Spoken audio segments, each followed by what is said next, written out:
Shalom, salam sejahtera untuk kita semua. Saya Welna Meliti Fernandus, CGP dari Kota Ambon, Provinsi Maluku. Pada video kali ini saya akan memaparkan demonstrasi kontekstual saya terkait modul 3.1. Bagaimana Anda nanti akan mentransfer dan menerapkan pengetahuan yang Anda dapatkan di program guru penggerak ini di sekolah atau lingkungan sekitar Anda? Langkah pertama yang saya lakukan adalah mulai dari diri saya dulu. Bagaimana saya menerapkan apa yang saya dapatkan di kelas saya. Saya juga mengajak rekan sejawat dan kepala sekolah untuk melihat proses dan hasil yang telah saya capai.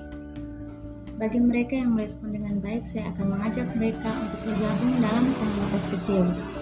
Di dalamnya kami akan menyusun visi yang sejalan dengan pendidikan yang merupakan filosofi dari Ki Hajar Dewantara, yaitu bagaimana memerdekakan anak dalam belajar, sehingga kelak akan menghasilkan anak yang sesuai dengan profil pelajar Pancasila, juga anak yang bertumbuh dan berkembang sesuai kodratnya.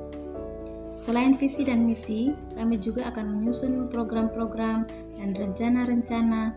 Nah, disitulah saya akan mentransfer semua ilmu yang telah saya dapatkan, agar mereka juga dapat mengimplementasikan di kelas-kelas mereka masing-masing.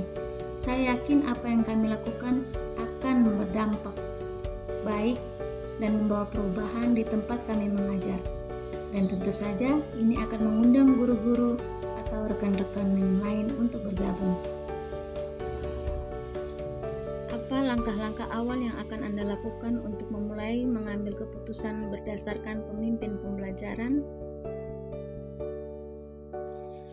Jika saya dihadapkan dengan kasus di mana saya harus mengambil keputusan untuk menyelesaikannya, maka langkah pertama yang saya ambil adalah memahami dulu apakah kasus tersebut terkandung dilema etika ataukah bujukan moral. Jika ternyata adalah dilema etika, maka saya harus mampu mengambil sebuah keputusan yang di dalamnya saya harus menguji dulu apa keputusan yang saya ambil nantinya tidak merugikan saya ataupun orang lain. Namun jika kasus tersebut adalah bujukan moral, maka saya tentu tidak perlu melakukan pengujian, karena jelas saya harus memilih yang benar, bukan yang salah. Dalam dilema etika, saya akan melakukan pengujian dengan menggunakan 9 langkah sesuai dengan ilmu yang saya dapat dalam pendidikan guru penggerak modul 3.1, yaitu yang pertama, ada nilai yang bertentangan. Ini penting agar saya dapat memastikan bahwa ada nilai positif, nilai benar yang bertentangan dalam kasus tersebut. Yang kedua, saya harus menentukan siapa saja yang terlibat. Ini dapat membantu saya dalam mengurutkan siapa-siapa yang akan terdampak pada keputusan yang nanti diambil. Yang ketiga, saya harus mengumpulkan fakta-fakta yang relevan, yang tentunya menjadi referensi bagi saya dalam memilih keputusan yang terbaik. Yang keempat, saya harus melakukan pengujian benar atau salah, mulai dari yang pertama, uji legal. Ini penting untuk menentukan keputusan itu telah melalui pengujian dan memastikan kasus itu benar dilema etika. Yang kedua, uji regulasi. Yang ketiga, uji intuisi. Yang keempat, uji halaman depan koran atau zaman sekarang sosial media. Yang kelima, uji idola atau panutan. Saya juga harus memastikan bahwa keputusan ini yang saya ambil tidak gagal pada salah satu pengujian ini. Yang kelima, pengujian paradigma benar lawan benar. Hal ini juga sangat penting karena menjadi paradigma di mana terjadi perlawanan keputusan yang sama-sama benar. Ada 4 paradigma yang bisa saya pilih tergantung kasus yang mengandung paradigma apa. Yang pertama yaitu individu lawan masyarakat. Yang kedua, kebenaran lawan kesetiaan. Yang ketiga, keadilan lawan belas kasihan. Dan yang keempat, jangka panjang lawan jangka pendek. Yang keenam, melakukan prinsip pengambilan keputusan. Di sini saya harus menentukan prinsip apa yang akan saya gunakan dan menjadi dasar bagi saya untuk mengambil sebuah keputusan. Ada 3 prinsip yang bisa saya sesuaikan dengan kasus yang saya hadapi. Yang pertama, berpikir berbasis akhir. Yang kedua, berpikir berbasis peraturan. Dan yang ketiga, berpikir berbasis rasa peduli. Kemudian melakukan investigasi opsi trilema.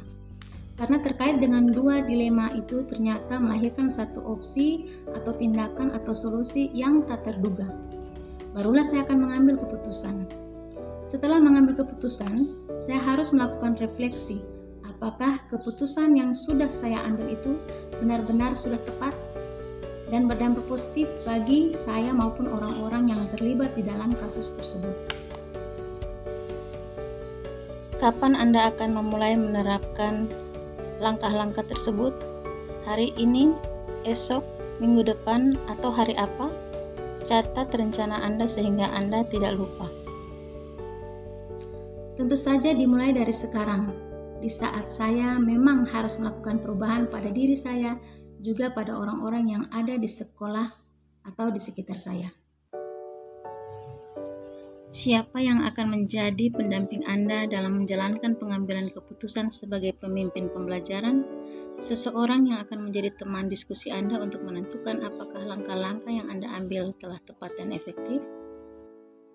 Yang menjadi pendamping saya dalam menjalankan pengambilan keputusan ini tentu saja orang-orang yang dekat dengan saya, yang dapat terkait dengan profesi saya sebagai pendidik, karena merekalah yang dapat mengamati dan menilai bagaimana keputusan saya dan bagaimana dampak dari keputusan yang akan saya ambil.